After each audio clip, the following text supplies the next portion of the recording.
வணக்கம். இப்போ என்ன ரெசிபி பண்ண போகிறோம்னா சேனக்கிழங்கு வறுவல். அதுக்கு 1/4 கிலோ சேனக்கிழங்கு எடுத்து நல்லா நறுக்கி கழுவி கட் பண்ணி வச்சுருக்கிறேன். சின்ன சின்ன துண்டாக கட் பண்ணி வச்சுருக்கிறேன். இப்போ ஸ்டவ் ஆன் பண்ணி கடாயில் ரீஃபைண்ட் ஆயில் 3 ஸ்பூன் ஊற்றிருக்கிறேன். இப்போ பிஞ்ச் மஞ்சப்பொடி, பிஞ்ச் உப்பு போட்டுக்குவோம். போட்டுட்டு சேனக்கிழங்கு அதில் போடுவோம். காரத்துக்கு வரமிளகாய், பெருஞ்சீரகம், தேங்காய், உப்பு போட்டு கோட்ஸாக அரைச்சிட்டு வந்துடுவோம். இப்போ நல்லா கோட்ஸாக அரைச்சாச்சு. இப்போ தண்ணி ஊற்றக்கூடாது. இதை அப்படியே சேனக்கிழங்குல சேர்த்துடலாம். அப்படியே சிம்மில் போட்டு பரட்டிகிட்டே இருந்தால் நல்லா முறுமுறுன்னு வறுவல் வந்துடும். பார்ப்போம்.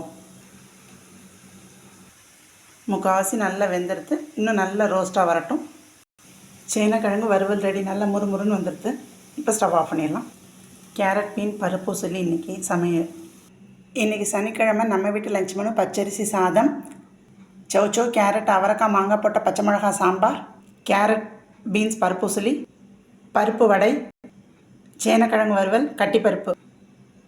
இன்றைக்கி லஞ்ச் மெனு இதுதான். பிடிச்சிருந்தா லைக் பண்ணுங்கள், ஷேர் பண்ணுங்கள், சப்ஸ்கிரைப் பண்ணுங்கள். நன்றி.